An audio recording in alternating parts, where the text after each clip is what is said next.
Hello, everyone, and welcome to episode 108 of D&D Discussions, the podcast for players and DMs alike, where we cover a wide variety of topics to help you with your games.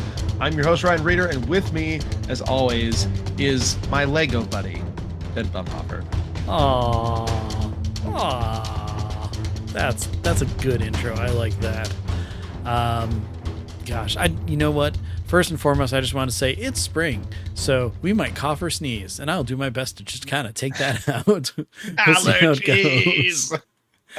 Yeah, my nose has been bugging me for like the past week. I'm like, what is going? Oh, stuff's blooming, and I've stepped outside. Yes. Right. Yes. Yeah, but you are correct. I am your Lego buddy. So much so that sometimes I just completely fall to pieces.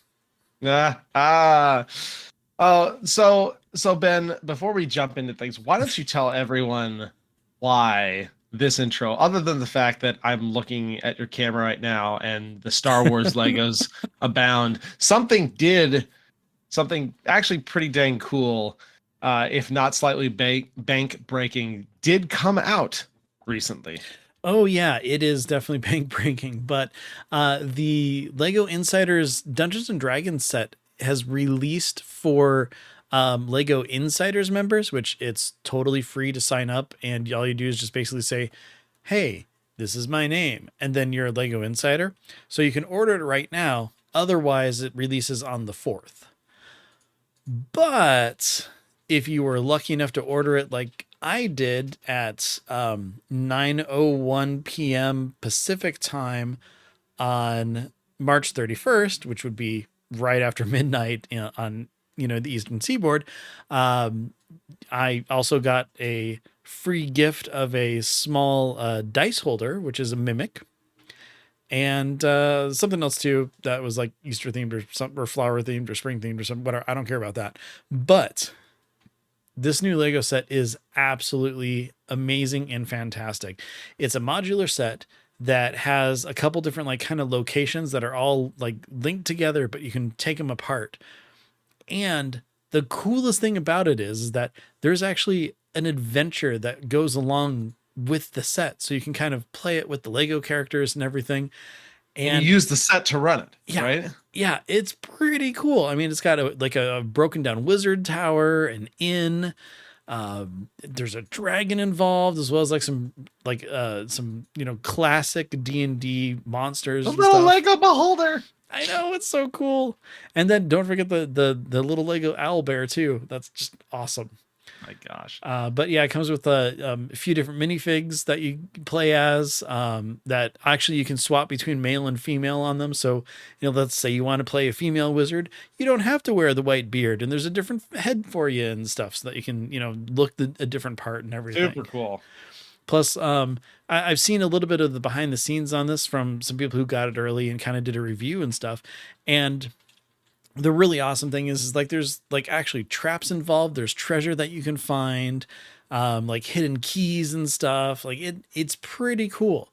But the even better part is that even if you don't buy the Lego set, if you're a Lego Insider, you can, for like 0 points, no money, nothing, can go onto the Lego website and actually get the adventure in digital form.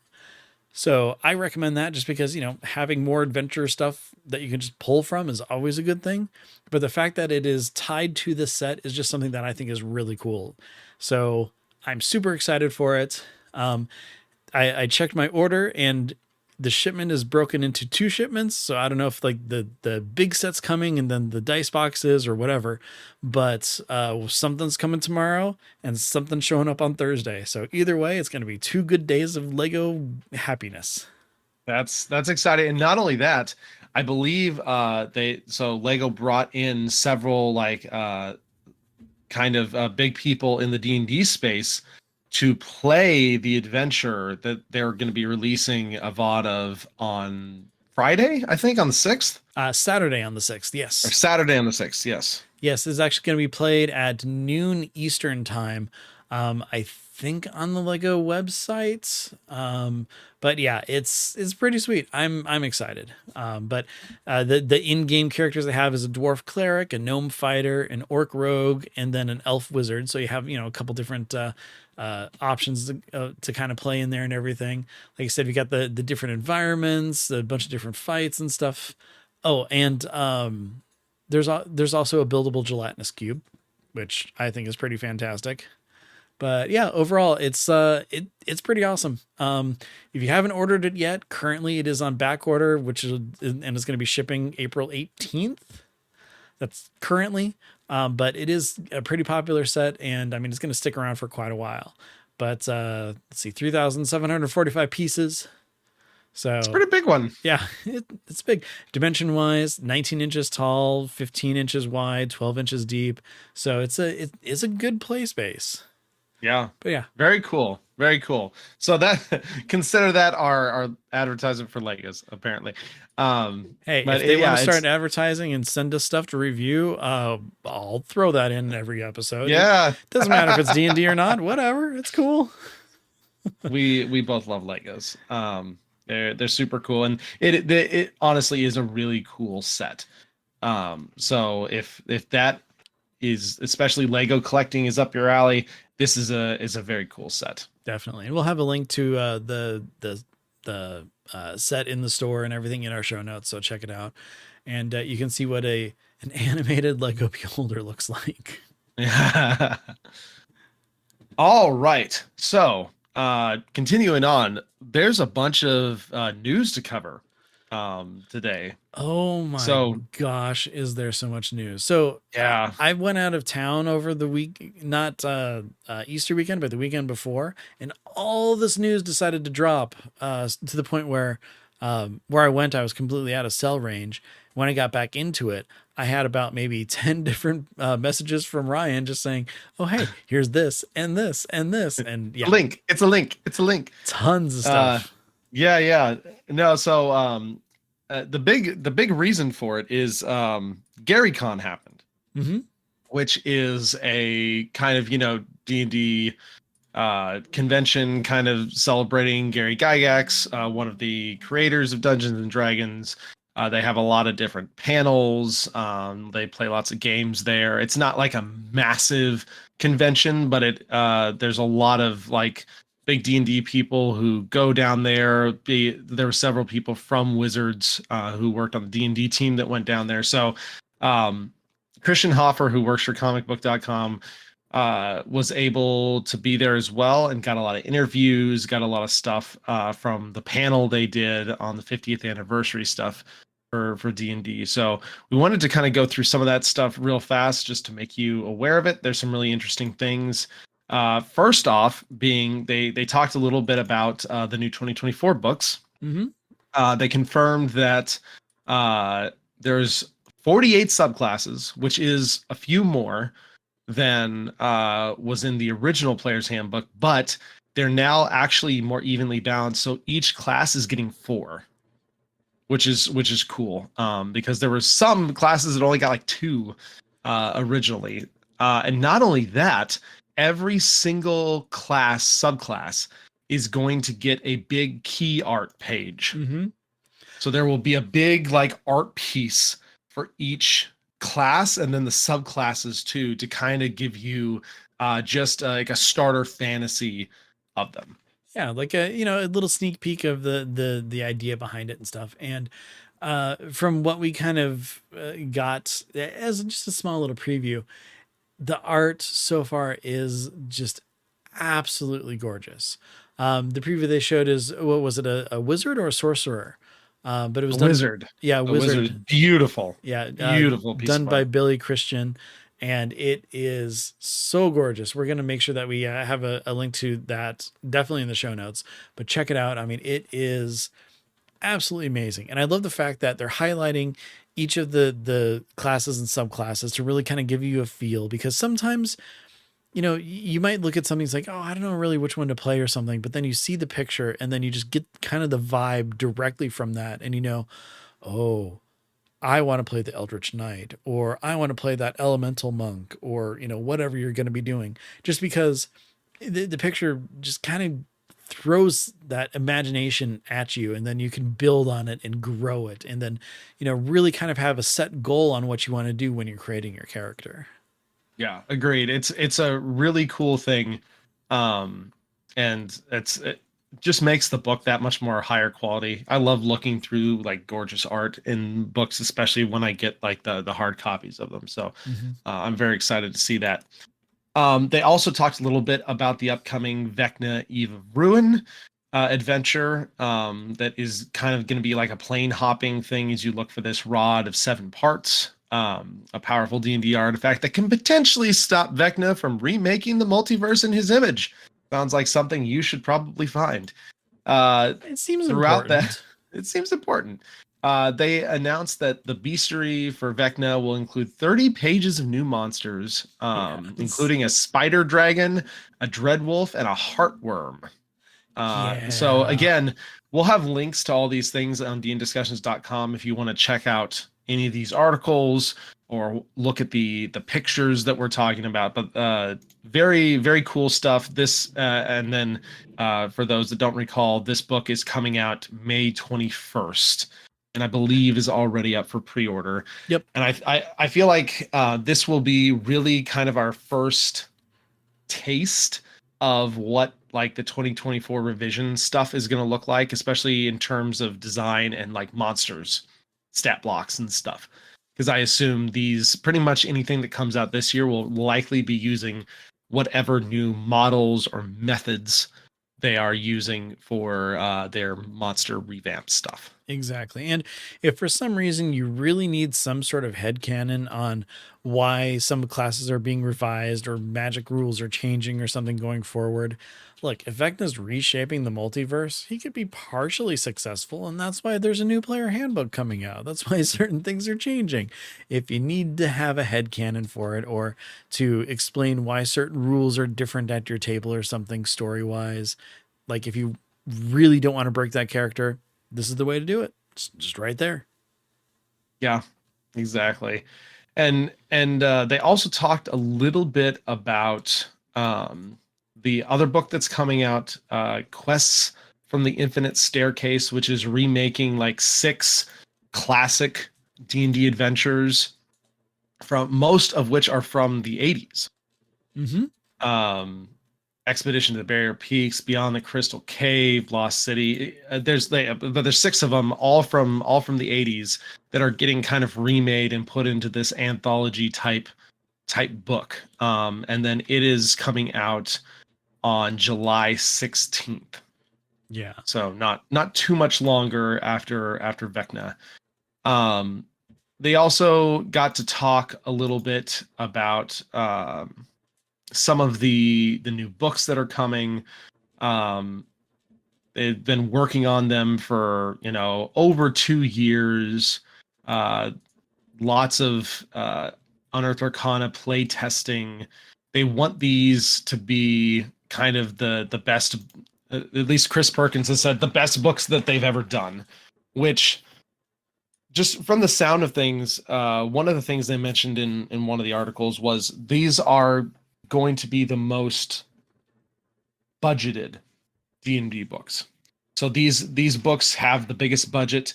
They have the biggest staff that D&D has ever had working on them. So yeah, it's gonna be a pretty big deal. Yeah, I mean, just the fact that they've been putting so much out in Unearthed Arcana and really trying to get as much playtest information as possible is really kind of going along a theme that they're working for was, again, making the best that they could, but also getting a lot of player input and player support into it.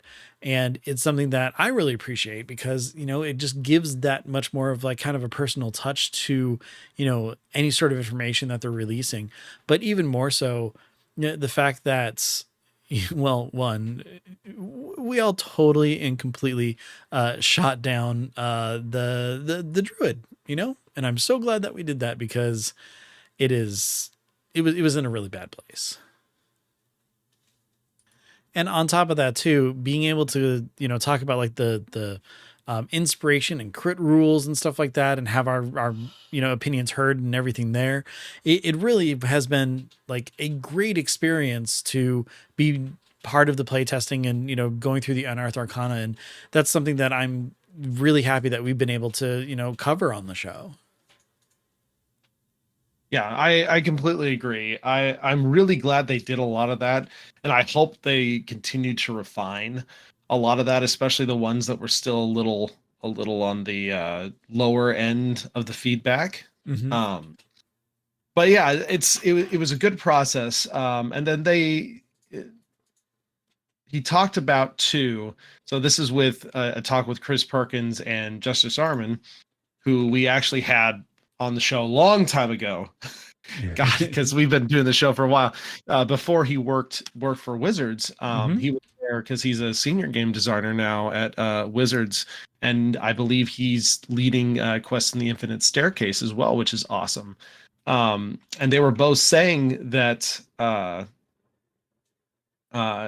neither of them thought that other RPGs were a detriment to D&D, and in fact noted that other games presented more opportunities for play and different kinds of storytelling. And then Chris said that the Wizards wanted to support the tabletop RPG industry, and then pointed to the recent additions of third-party content to D&D Beyond as an example of that, which I think is a big step. It really is. Yes. That is the kind of um, visibility and support that third-party creators have been honestly needing for a really long time. And obviously we don't know the terms or anything of these, but it's a super cool thing for those of us that use that platform, because that platform has been extremely helpful in helping run games, and having just beyond official content on it is incredibly nice as well, and gives you another way to support your favorite third-party creators, as well as gives them a lot more visibility to this giant platform that has been built up. Mm-hmm. Yep. And the fact that, I mean, the partnering with that stuff and then is being added to D&D Beyond, meaning, you don't have to actually, buy the supplement and enter all the information in yourself, is fantastic. The fact that, I think that we're getting the maps already in there too from those books. I'm not 100% sure on that. I Yeah, can look in just a second, but most I news believe so. is also dropping into their maps tool. Yeah. In fact, I'm going to look right now just to make sure that I'm not making stuff up, because yeah.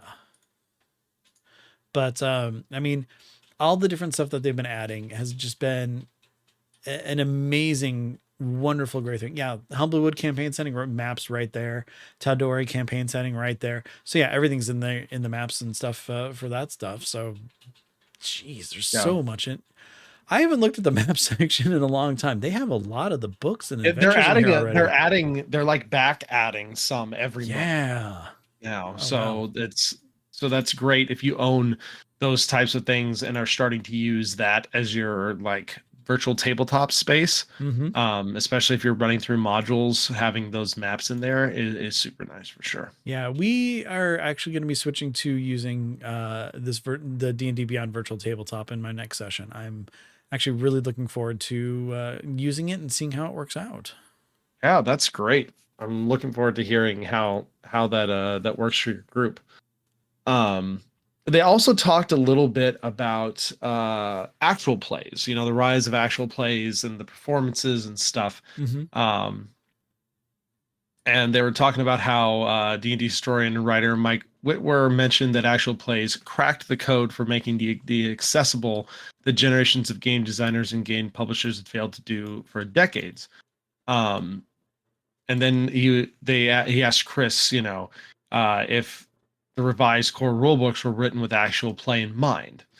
And Chris said that the advice in the rulebooks were presented with a focus on how the game is really played, including online play and actual play, which I think is really, really key in a lot of ways, because both of those are very big forms of how D&D is played now, not just in person.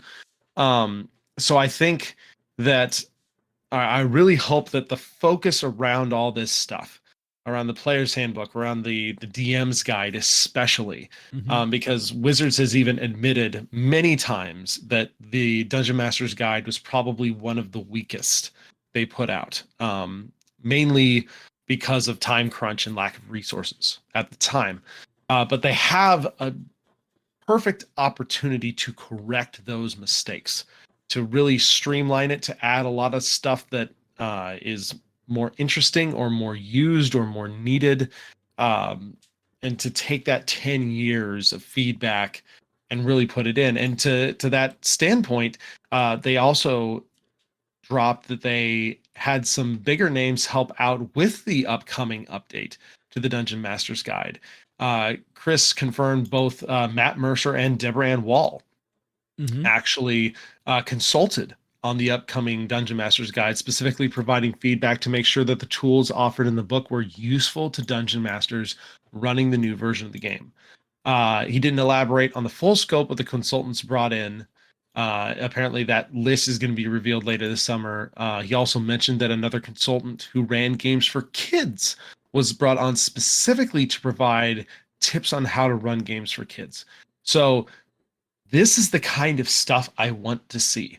This is the kind of thing that I think the new Dungeon Master's Guide needs. So I was very happy to hear that they're really focusing on lots of different viewpoints, lots of different angles for like teaching and running the game.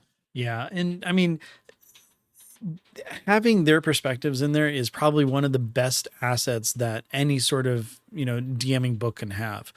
um, Going through and watching actual plays is kind of how I learned to DM for the most part. I mean, also listening to players' responses to like rulings, kind of figuring out like tone and pacing and things like that. You know, it was those actual plays that really kind of helped let me get that foot in the door. The DM's guide, like the original one for 5.0 or 5th edition, is, I mean, it is what it is. We've talked about it before. It's definitely lacking, but the fact that they have the input from some of the best DMs that we've seen out there is just really exciting. And I mean, you can't have two more different DMs than Deborah Ann Wall and Matt Mercer. And they're both amazing at what they do, but they run their games entirely differently. And they're both like such pros at it too, just through storytelling, how they handle their players, how they, work with just, homebrew rules and stuff that they have. So the fact that they both run actual plays, that they both run home games, that they've had all this experience you know, uh, built into this book is super exciting, along with all the other consults that they're going to have. I'm probably most excited about this compared to the new Monster Manual and the new Player's Handbook, just because of the potential that it already has from all the information that we've gotten about it. Yeah, I agree. And even at the end of the article, they mention Wizards has promised that the new DMG in particular will be receiving an upgrade when with the release of the core revised rule books, featuring more relevant tools for dungeon masters and how to run both adventures and campaigns with examples of both included Mhm. in the new book. Yeah. So that's really cool. Yeah. And if you don't really know, there's a huge difference between running an adventure and running a campaign. There's a lot more that goes into one versus the other, but both of them have a lot of similar rules, but different at the same time. It's just one of those fun things. So having that distinction in there, I think is pretty awesome. Yeah, I agree. And then there was a really good article that we will also link from Games Radar that interviewed Chris Perkins as well, and it just kind of talks through how their decision to not make a new edition of the game was mainly because people couldn't get enough of this one. Uh, Yes. which is honestly not surprising. Between this edition basically um, being around in a newer form and in the catalyst era of actual plays, Critical Role, Dimension 20, of the pandemic happening and so much stuff going online, and then this edition getting a robust online tool set, along with its very adaptable and flexible nature.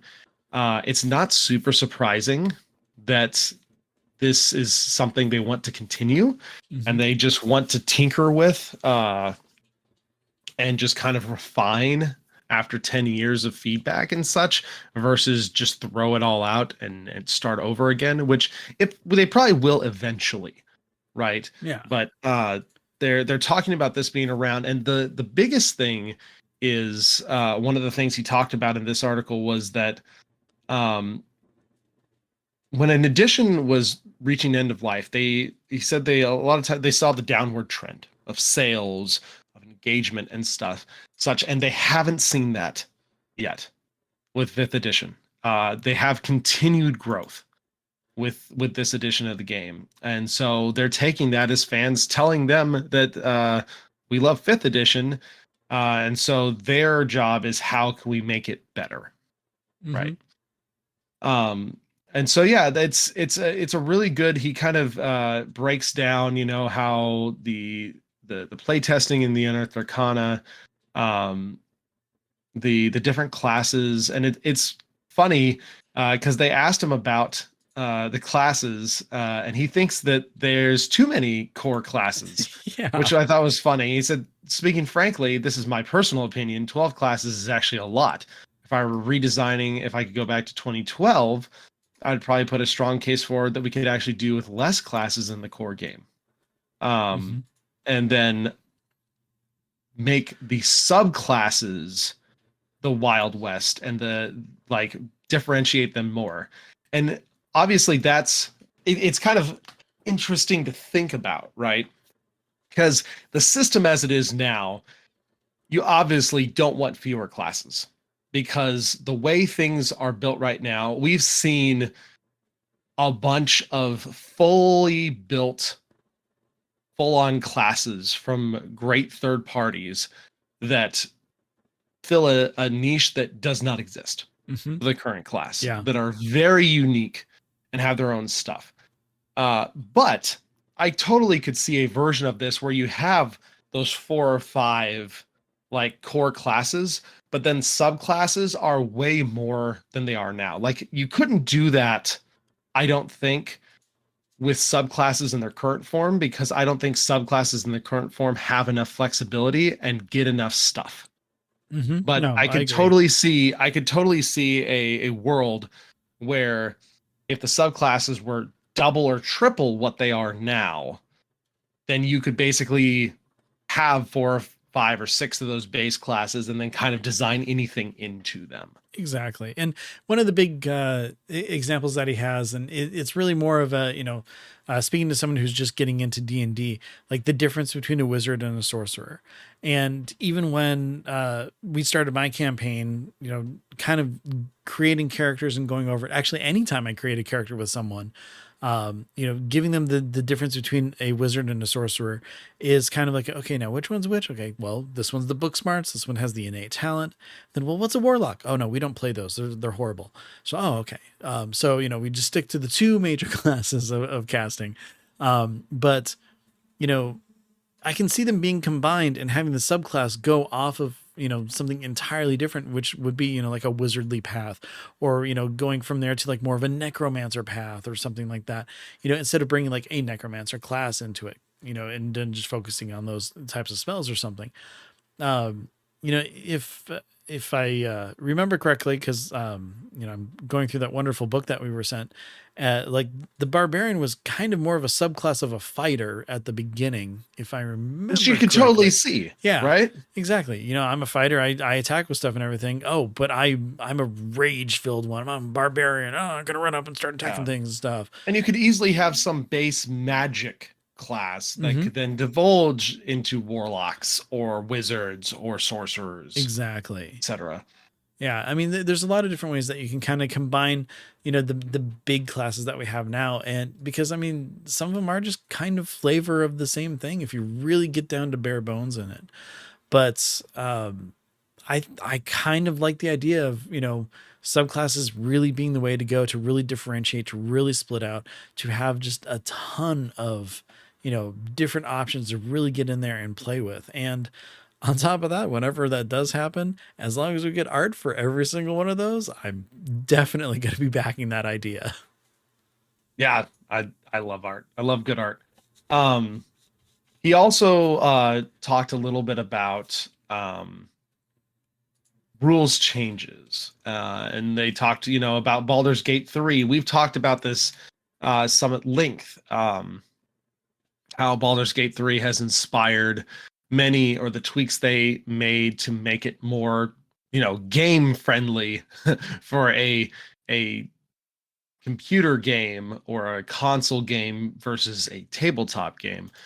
And Chris talked a little bit about that there weren't necessarily any rules changes that stem from that, but he said one of the delightful features of D&D that I don't think gets enough press is that it is eminently flexible, and we don't expect people to play it the same way. That means we can jump from Baldur's Gate 3 to a tabletop game to some other expression of D&D, and very few people blink an eye. We just provide tools and inspiration. Exactly. And I think that is very true. I have not been at a D&D table that has played exactly the same yet. Same here. Almost every DM has their own little things, their own tweaks, their own way they play things, their own way they interpret things. And I mean, I do. Same. For 100%, I totally do. I know you do as well. And so I think that just kind of ties into what he's talking about, how there's no one right way to play D&D. The rules are a guide, but the system, especially 5th edition, is flexible enough to give you that room to tweak things without the entire, house of cards falling down. Exactly. There is no 100% rules as written game out there. Anyone who says that they're still interpreting the rules in their own way. Everybody does that. I'll read a spell description, you'll read a spell description. 98% of the time we might come to the same conclusion on how it works, but there's that 2% there where I go one way, you go the other way, but we make each of those ways work for what we're doing at our table. And that's one of the best advantages and best things about D&D and other, TTRPGs is having that control of saying, oh, well, that rule's stupid, or that wording's weird. We're going to do it like this instead. And you know what? If it doesn't work, we just change it in the future. It's just one of those things. It's like a living document almost, from game to game to game. Just like everybody has their own house rules for Monopoly. Same exact thing for D&D. Everybody has their own homebrew rules of some sort. Yeah, that is 100% true. Like when I actually learned what the real rules for Monopoly where I was flabbergasted, because that is not the way we played in my household growing up. So yeah, lots of it's totally a thing. It's totally a thing. Free parking doesn't actually get you all the money you stack in the middle of the game, because that doesn't ever happen. Yeah. But it totally did in my game. Me too. Because they picked it up from somewhere else. That someone else did somewhere else, Yeah. And kind of just bouncing off of that, I wanted to use that as a springboard for our second topic tonight, which is narrative adventures in D&D. So this kind of came from a really well done Polygon article by Charlie Hall, and we'll have that linked in the show notes as well, called Worlds Beyond Numbers, Teaching Me Things That No D&D Book Can. A masterclass in running a narrative adventure. And so what Worlds Beyond Number is basically a homegrown podcast that is going right now, that is run by Brennan Lee Mulligan, and the players are Lou and Abria and Eric Ishi. And they are going through an incredibly, from what I remember reading, because I haven't had much time to listen to it yet, just because time. Uh, Yeah. but it is on my list because everyone I've talked to who has listened to it has said it's just absolutely incredible. And like very well produced, and an amazing story. But they started basically at level 0. And Brennan's goal, last I heard, was to take the entire campaign through level 20, and it could take years potentially to do this. Mhm. And they're leveling very slowly, and it's apparently a very combat light campaign, at least so far. Um, and so a lot of people, there's a huge like discussion that I saw like erupting on Twitter, and probably partially some of what this article came from. They have a Patreon for this, and they have fireside chats they release to talk about different aspects or the game or the episodes or whatever. Um, and a lot of stuff came up of, this is a really narrative D&D campaign.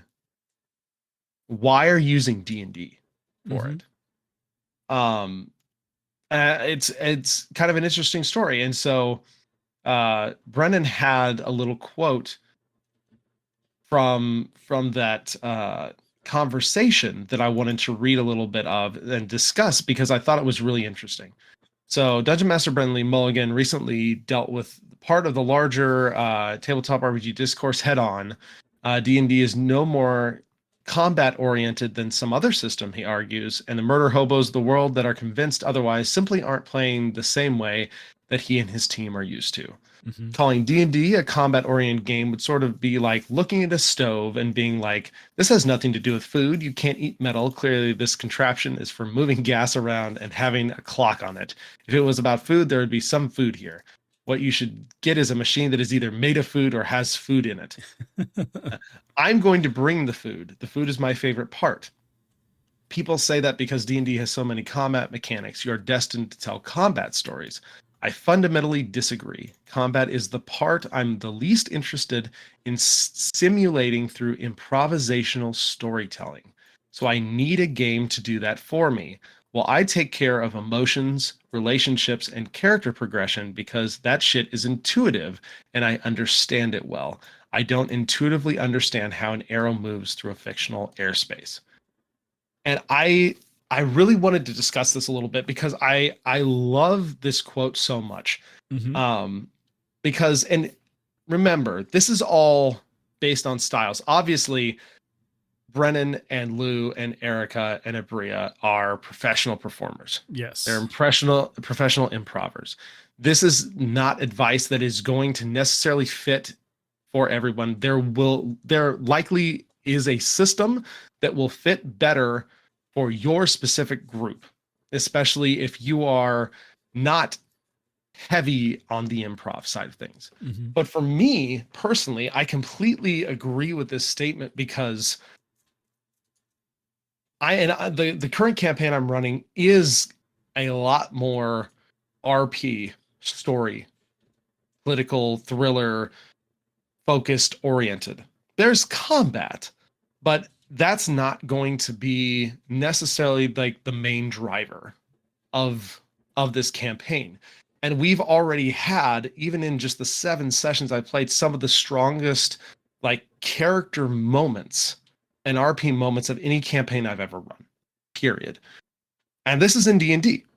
And I completely agree with this because I don't want to have to. I like that the system is fairly loose around the role play type mechanics because I want those to just happen organically. Yes. I don't want there to be a lot of rules around my narrative or a lot of rules around my RP. What I do want there to be rules around is my combat, because that for me at least would be the hardest type of stuff to do on the fly. And that's also potentially the hardest for players to have to figure out on the fly. But when I have a whole set of stuff that says, this is combat, these are the spells, these are the moves, these are how things interact if you're using a board, etc. That part is taken care of. So when we slip into that, all the rules, all the mechanics are there, and we can go with it. But then when the story hits, we can just go with the flow. We can improvise, we can role play, and we don't have to worry about the mechanics for it because they're very loose, and you just kind of do the abstract of what fits with skill checks or whatever if you need them. Exactly. And I really think that that's one of the reasons why 5th edition has become one of the strongest versions of D&D. I mean, granted there are people out there who are still going to be all about 3, 3.5. There's like 2 people who are all about 4, you know, whatever. But the fact that 5th edition has, you know, a lot of loosely based, you know, kind of skills that you know, you can use here and there, you know, there's rules behind them and stuff, but you have your main stats, you've got that stuff. You know, every sort of living thing kind of has its own stats. We're good with that. That's good. Fine. We're happy. Having everything being, you know, a lot more character driven through interactions and talking and everything like that, and giving us the chance to really get in there and RP, but have that backing of loose rules, like you're saying, really helps out the entire situation. You know, if I have a party who we're playing, like say Beyond, or, you know, Wild Beyond the Witchlight, how that entire adventure setup so that you do not ever have to do combat. You know, it only proves that D&D is not a combat mechanic or a combat only kind of game.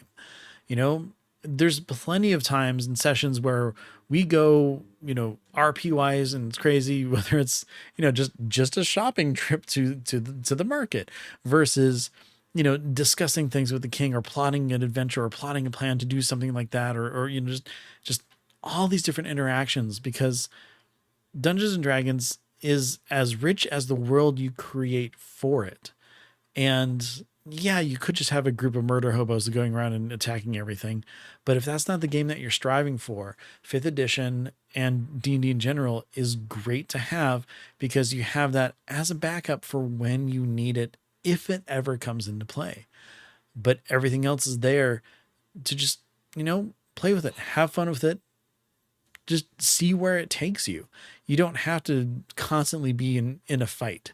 You know, in our everyday lives, we're not constantly battling literally, you know, in order to, you know, live to the next day.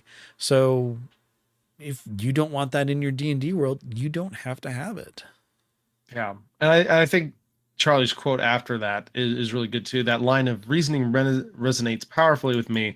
While the many D&D materials published by Wizards are heavy on the combat, including major campaigns and some anthology adventures, there's nothing in the rules that stops players from working together to tell stories and build the kinds of interconnected narratives on display in Worlds Beyond Number. That part of the rule set is intentionally left open for players to find their own way by using things like insight rolls, perception checks, and other aspects of the game that aren't combat. In fact, the non-combat interactions in Worlds Beyond Number are some of the best I've experienced in any actual play. And so I want to put some context around this, that we are not saying D&D 5th edition is the catch-all and will automatically be the best thing for any type of game you want to run, because it's not. It's not at all. However, it's also not just the combat simulator Exactly. that some people have made it out to be. It can run very deep, very narrative campaigns in a very satisfying way. We both would encourage everyone to play other systems.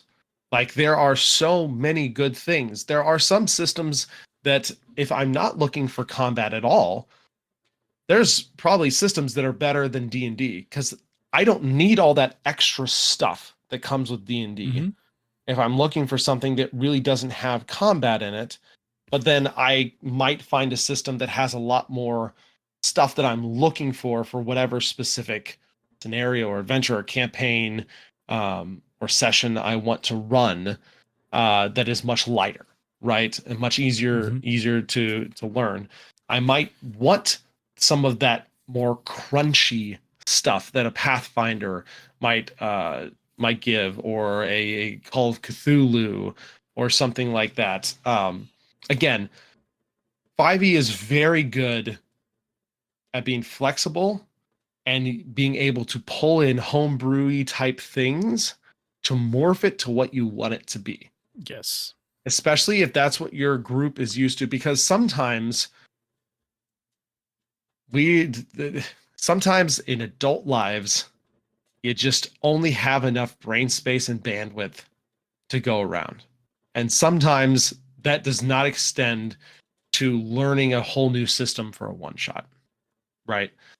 So in those cases, bolt on something to 5e.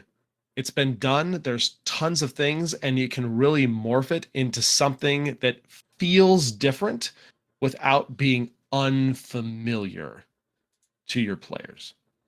Exactly. But by all means, if you have that bandwidth, experiment out, try new things. I've over the last 2 or 3 years, especially, I've been able to try new systems, and it's been super fun because then I can take some of those learnings and bring them back to my group who doesn't necessarily have bandwidth to step outside of D&D that much, or it's too out of comfort zone, or it's busy lives. We've only get to play once every 2 weeks, so you don't want to be playing all new things all the time. But I can bring some aspects of those other systems, some learnings of those other systems. And as a DM, especially, I encourage you to play other systems because you can bring a lot of that back into your own game, even if you are still just playing D&D. And it completely goes without saying here, if you are going to be running, a very RP heavy campaign or adventure or whatever, where your focus is definitely not combat and you're going to kind of limit it, make sure your players know. Because if you do decide to, kind of run this game, halfway through a campaign, suddenly your person who has really tried to min-max their fighter and they're really going for, the most damage they can possibly do and everything, they're going to suddenly realize, I don't exactly have the best character build for some of this stuff. That being said, even if they're min-maxing their fighter, they're still going to be able to, participate in the RP. But if they're looking at things like maybe insight or, perception or, any other type of role that doesn't involve combat, they may be at a disadvantage if they weren't really planning to, not solely focus on combat. Yeah, I agree. There's a lot of a lot of play space, Mm-hmm. a lot of things you can do. So I just wanted to bring that up, not to say necessarily that D&D is the end all of tabletop RPGs, because no, there's lots of good stuff out there. There's still lots of stuff out there I want to play that I have not gotten to play yet. But that you can likely use it to fit your group's needs if you want to play D&D. Yes. And the type of game that you want to play within that D&D world that you have. So I just wanted to bring that up because I thought it was super interesting. And I really liked the analogy. And it does fit very much within my own. That's really a lot of the playstyle I personally do too. So I thought it resonated well with me. Yep. However you want to make believe, it's there for you. That's right. Okay, cool. So before we go though, there's a few other little things we wanted to talk about. We talked about Chris Perkins talking about third-party content coming to D&D Beyond, and there's more new stuff that just came out. In fact, one of the third-party publishers we've been hoping to see just dropped. So Kobold Press is now on D&D Beyond with their newly revised Tome of Beasts 1, which is a giant monster book. A lot of really unique stuff in there. Over 400 different monsters. This was their very first monster book, and I think a few years back or a year or two ago, they released like a revised edition where they went back, cleaned it up, tightened up mechanics, added a few new things, added new art. And that is the version that is on D&D Beyond right now. So if you're looking for another monster book, or you are a fan of Kobold Press and have this one and won it digitally, that is now available on D&D Beyond, which is super cool. Bring on more of these and more Kobold Press stuff. I really hope we starting to see like the Hero's Tome, or the Deep Magic stuff. I want to see the more spells. I want to see more subclasses. I want to see they have classes too that they have done. I would love to see fully recognized, actualized classes from some of these third parties on D&D Beyond as well. Yeah. So we wanted to let you know about that because that's one of my favorite monster books. So big win for getting that on D&D Beyond. Yeah, I'm excited for it. I need to pick it up. It's, one of those, gotta wait till next paycheck because I just ordered a huge Lego set. Yeah, that's fair. That's fair. And then also, God, I'm going to mispronounce this so bad. They have Descent into the Lost Caverns of Sojakthyn.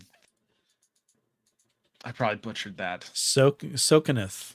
Sokanth? Sokanth? Sokanth? I think the J is silent. Sokanth? It usually is. Regardless, though, there's some lost caverns. And this is part of the quest from the Infinite Staircase. They have released that specific adventure free on D&D Beyond. So we'll have the link to it. You can just jump in and claim the content and then run it just to kind of get a view of what Quest from the Infinite Staircase has to offer. So that's super cool, and free stuff is always great. So we'll have a link to that in the show notes. And it is an abridged version. So it's like, kind of quick play versus the actual version that'll be in the Quest from the Infinite Staircase. So you get the Cliff's Notes version of it. Yeah, you get the taste. They want you to have the taste so that you buy the full meal. Yeah, exactly. It's the amuse-bouche of the Infinite Staircase. The amuse-bouche. That's a word I didn't know until I started watching Game Changer or Make Some Noise on Dropout, which small side note, if you don't have Dropout's Dropout's so good. Yeah, no, it's got Dimension 20, so good. I learned it from many seasons of Top Chef, so. And then finally, I wanted to throw this in because this is an article that just came out, I believe, earlier today or yesterday, by DM David. And since we talked a little bit about Daggerheart last episode, DM David actually has a Daggerheart versus the MCDM RPG versus D&D, a playtest comparison, where he went and he actually playtested Daggerheart and he playtested the new MCDM RPG that is currently in development. And it's a great article. It talks through like the differences of the different games, what they're trying to accomplish, how they kind of fit into their own niche as well. And for those that play D&D, what the differences are and what the comparisons are. I thought it was a really great article. So I wanted to share that out for anyone who is interested in Daggerheart or the MCDM RPG, especially if you like D&D or you just like playing different systems and you kind of want to see what the differences are, or if you're looking to tweak your own 5e games with potentially some of the quote unquote fixes that these games are trying to look towards for some of the pain points from 5th edition. So we'll have that link as well. But definitely check it out. DM David has a lot of great content. Yeah, and just because it was released on April 1st doesn't mean it's actually a joke. It's a lot of good content in there. Yeah, it's actually really good. All right. With that, I think Ben, that's an episode. It is, but I need to know what's going on in your game. Do you? Oh man. So this is super fun. Like I said, I've just had some of my favorite sessions of any campaign I've ever run in this campaign before. We've only done 7 sessions of it. But last session we did little jump arounds between different things. This is after they rescued these people and apparently retaliation is nigh, as many of them, two of them woke up fire engulfing the places they were staying, Oh. and the other two, uh, the shop of one of the players was attacked and tried to set it on fire. And so everything we did, it was completely role play. It was completely theater of the mind, even the combat stuff. Um, that's honestly some of my favorite combat, and it works really well when there's only like one or two enemies that you have to deal with, because it's much easier for the players to kind of picture things. And one of the big goals of the session was to try and get the players to think about their surroundings, to think about what they would have around them in their place of business, in their home or apartment, in the city itself, because this is a living organism. Like there is a fire brigade that came and was working on putting out fires. Like that's just something that none of them thought about because they're in this huge city. And so it's like slowly trying to change players' mindsets towards what is possible, and how things work now. Because unlike most other campaigns I've played in or run, the whole idea of this one is most of these characters are deeply embedded and have real lives within this city. This is not we're just going to go out adventuring and have a bunch of thing and go from town to town and delve a dungeon or two and fight monsters. It's just like, no, I have a business I have to open up in the morning. Like I have a job. Like there's all sorts of different things, considerations like that. I have a family. I have a house. So it's been a really fun, interesting journey so far. And I'm very, very excited about where I'll be able to take that. But just kind of going off of the flexibility thing and the Baldur's Gate 3 thing, I think I talked about it once or twice. I implemented a test rule at the beginning of this campaign for shoving, because I love Baldur's Gate, and shoving as a bonus action I thought was a stroke of genius. So I implemented that as an actual rule in my game. Any character or NPC can shove or attempt to shove as a bonus action, where the person making the shove rolls athletics, and the person who's trying not to be shoved can roll athletics or acrobatics to try and resist. Mm-hmm. If the person making the shove wins the contested roll, they push a character back 5 feet. However, and with no opportunity attacks. However, for every additional like thing they win by, rounded to the nearest 5 or 10. So let's say my enemy rolled an 18 on their athletics, and I only rolled a 10 on my acrobatics or athletics check. They would push me back 10 feet. Oh. Instead of 5. And so it's the difference between the winning and the losing number. Gotcha. And you can get some like big movement. And I have to say, after playing with it so far for 7 sessions, I think I'm going to keep it permanently, because it has introduced a dynamicism. Yeah, that works. Yeah, sure, that works. For combat and movement that just does not exist in the base D&D game, because everyone is always scared for that opportunity attack, Mm-hmm. or everyone is always very just run up and hit. But now my players are looking at the terrain. Can I push someone off of something? Can I push someone into something? Am I going to get pushed into something potentially? Or my character doesn't have a lot of bonus actions. This is really cool because I can attempt to do this type of thing, right? Yeah. And so it's super cool because it's added a completely extra element to the combat that just didn't exist before.